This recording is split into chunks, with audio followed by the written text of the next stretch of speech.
Hello friends, good afternoon. সকলকে জানাই শুভ ষষ্ঠী। সবার পুজো খুব ভালো কাটুক।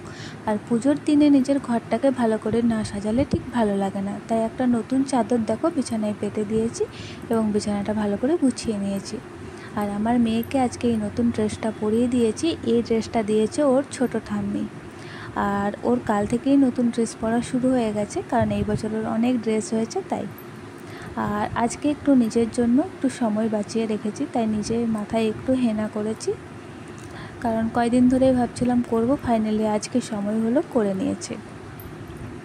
আর একটু পরেই তো স্নান করতে যাব, তাই ভাবলাম যে বেসিনটা কয়দিন ধরেই খুব নোংরা হয়েছে দেখছি, পরিষ্কার করা হচ্ছিল না, ভাবলাম আজকে করে নিই। দেখো বেসিনটাকে পরিষ্কার করে নিচ্ছি, কারণ পুজোর সময় পুরো ঘরেই পরিষ্কার করা হয়, তো চেষ্টা করেছি যতটা সম্ভব।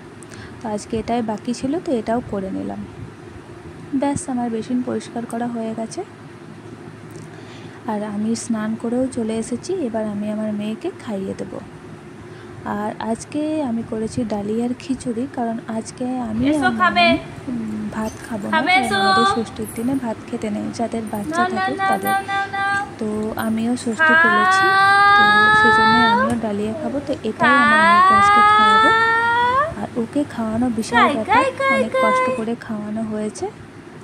আর এই যে এখনও খাওয়ার পরে বাবার সাথে বসে ল্যাপটপ দেখছে।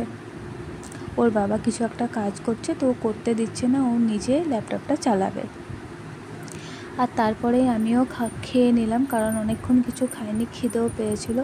বললামই তো যে আজকে আমাদের ডালিয়ার খিচুড়ি খাবো, সেজন্য সেটাই খেয়ে নিচ্ছি। আচ্ছা, তোমরাও কি আজকে ষষ্ঠী পালো? তোমরাও কি ভাত খাও না একটু জানি।